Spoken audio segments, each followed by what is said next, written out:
How to crush our goals in 2025. Let's talk about it. If you're watching this video on the day it's uploaded, it is December 31st, 2024, the last day of the year, yes, but there is still time for you to turn that train around and set the best goals for 2025, ensuring that you'll be crushing it all year long. I am a lawyer myself, a successful entrepreneur outside of my law firm.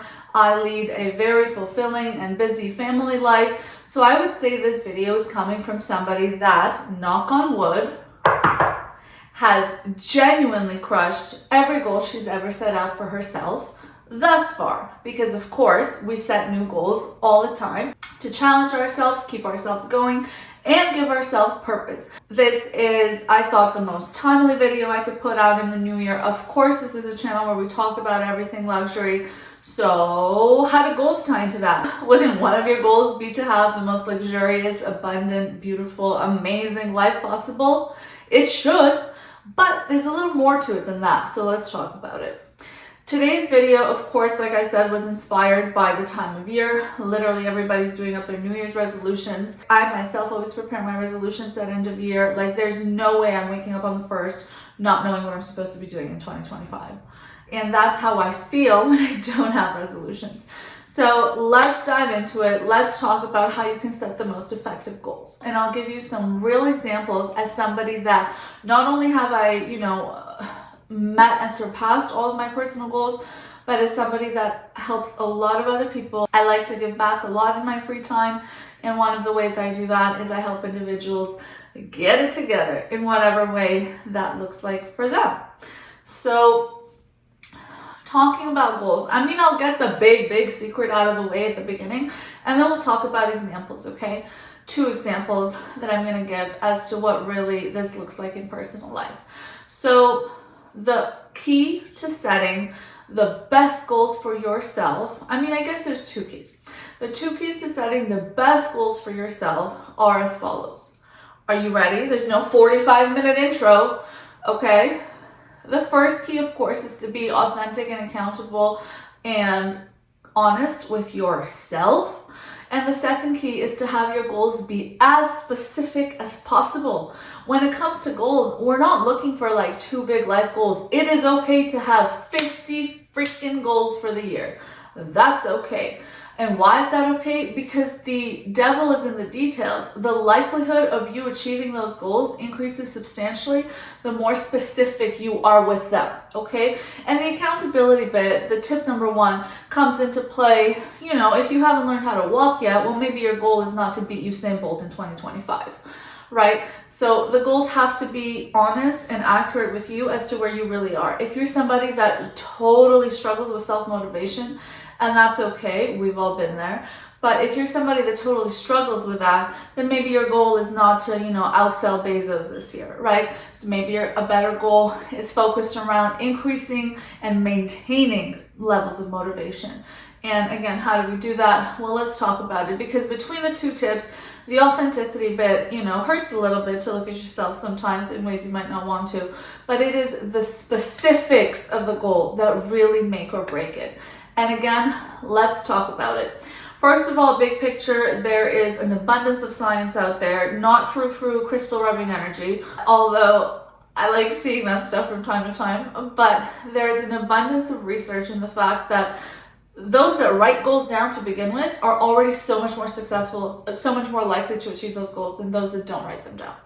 And from the parties that write them down, the ones that write them down more specifically are that much more successful. Let me give you an example. When I was younger, my mom gave me a book to read. It was, something her sister had given to her, and then she was like, hey, I think you could read this. And somewhere in that book, it was a book about wealth building for women specifically. And somewhere in that book, there was an example that struck me. And I was already somebody, I'm a beast by nature. So I was already somebody that had practiced all of these things. So a lot of times when I read these books, there's not really anything new in there, but that doesn't mean I can't still benefit from the reading experience and reinforce what I know. And that was the case in this book. So I was reading the book and it gave the example on specific goal setting. Again, been there, done that. This is something I knew before I read the book. But still, it gave a very visual example, okay? And I gave the example of two women who each had spontaneously decided to take a trip. Each had called the same travel agent, had the same budget, like it eliminated variables, right? And one of them had said, book that trip to London, you know, leaving tomorrow kind of thing. And the other one had said, book the trip to London, where she's leaving from, what time, and all of that. The first one called back angry the next day, where was her ticket? And the travel agent said, ma'am, you said book a trip to London, but I have no idea where in the world you're leaving from. What airport are you flying out of? You can't book a trip with an undisclosed starting point. So the visceral, visual that I get there for me is the importance of specificity. She lost out on her experience because she was not specific from start to finish. There's more to the story than that, but that's the big picture. What's the way I see this play out in my daily life when I'm helping others? And I really take helping others like really seriously, because it's literally people's lives at stake. Whether we're talking about their health or finances or home, ownership, whatever goal they have, family building, whatever goal they have. Everybody, has different goals, but the activity of goal setting is the same across all individuals that are successful at attaining their goals. There was this young individual that I was helping with earlier in the year, and he really, really struggled with goal setting, and he didn't even know it. Most people don't know it. And we were talking about, well, what would like a beautiful, what would your perfect 2025 look like? So not your perfect life necessarily, because sometimes people get themselves in crap that takes a lot more time to fix than 1 year, and that's okay. But what would the perfect 2025 look like for you? And he was like, I'd like to be healthy. I'd like to have better finances. And there was a third point in there somewhere, a third goal he had. And I messaged him and I said, okay, got it. So none of those are going to happen. But I asked you, what would a perfect 2025 look like for you? And he was like, huh? And I was like, not doing that huh in a mocking way. I'm doing that in an intentionally exaggerated way for you to get like he did not understand what I meant by saying, so these are not goals, therefore they will not happen, but let's talk about goals. And so I told him, I said, well, let's talk about the health one. What the hell does better health mean? Does better health mean you're going to stop smoking? If you're smoking? Does better health mean you're going to stop drinking? Does better health mean you're losing 50 pounds?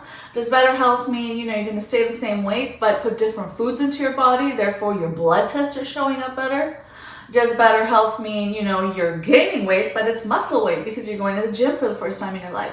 Like, what the hell does better weight mean? How? So in the anecdote of the book I gave, she at least, comically had a destination. This guy and his goals, her destination was London, assumedly England, not London, Ontario, or London in other countries. This guy had no start and no end to his goal, so he was like a done. Not done, like done deal. And so I talked to him through that, and he was like, like he had just never, ever. And a lot of this is circumstantial. Certain people come from different backgrounds.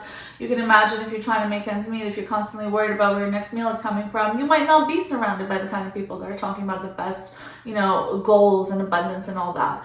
I certainly wasn't growing up. So again, been there, done that, I get it.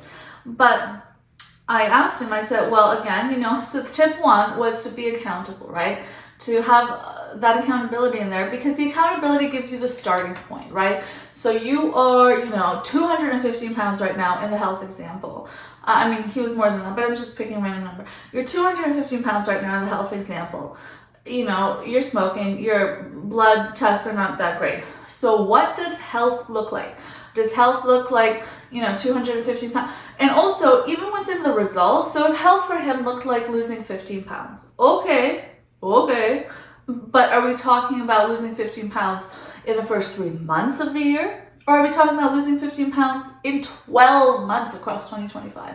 Like, what is the destination? What is the destination? And, what is the metric that when we get there, tip number one. So tip number one is necessary, but it's not enough to complete the picture, right? And tip number one is the accountability, being honest with yourself bit. What is the exact target? So then when we get to the end of 2025, you can look yourself in the mirror and you're like, I did this or I didn't do this. You need to have that strict conversation with yourself. Because if your goal is better health, but what the hell does that mean? Like, you're never going to achieve better health without specific metrics as to what better health means for you. And you're allowed to have it mean something different, right? So the finances example. Okay, this was a man, like, struggled to make ends meet, was lucky to save like $100 a month kind of thing. Not passing judgment, we're talking math, we're talking science, okay? So when he says better finances, I'm like, if you save $100 a month, better finances is saving $101 a month. Is that your goal? Tell me if it is. Communicate clearly, specifically. Because if you set that as your goal, that's going to require very different effort, right? Like the engines are always running on the back end to push out that result that we're going for with a specific goal. If that is your goal, genuinely and authentically, that is going to require a very different level of effort than if your goal is to start saving $2,500 a month instead of $100. Both are completely possible. Both might even be easy depending on the effort and the mindset you bring into the situation. But which one are you going for? Or is is that financial goal that instead of saving $2,500 a month, you're saving nothing, You at the end of the month are able to set aside, still that same $100, but in this 2025 scenario, you're a homeowner instead of a tenant, instead of a renter. Or for that school of people, I know a lot of millennials are like jaded to hell and back with the thought of home ownership. If in a scenario you don't believe in home ownership, you want to stay a tenant for life, okay, do it. But maybe better finances for you means being able to afford a vacation every 6 months. Like, what does better finances mean so that we can track ourselves and give ourselves an opportunity to reward ourselves and, applaud ourselves and praise ourselves when we meet that goal, right? It's not just on the side of the dark, like, oh, Pam, you're always so, I put a video out on how to stay motivated and find purpose. And that video, I make very clear, my self voice is not that you're so beautiful, you're so amazing. My self voice is work, okay? It's never enough. That's the school of thought I'm coming from, and that's okay.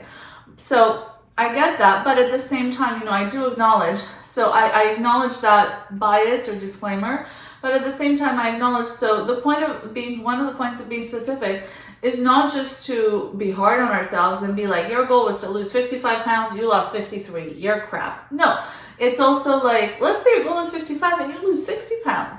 Aren't you going to want to know what that specific goal was so you can be like, damn, I did that, It cuts both ways. Accountability, only you're going to know if you met that goal or not based on the effort you put into it. But again, accountability is key when it comes to life progression. And, a synonym for that, again, could be being honest with yourself, whatever concept you prefer. But, so those are the two examples I wanted to give. Be specific. You cannot be specific enough when it comes to setting your goals, okay? Okay, so maybe you watch this video and maybe at the end of it, you're inspired, but you're still man, I still don't know. And I have nobody to proofread my homework. So let's talk about it, okay?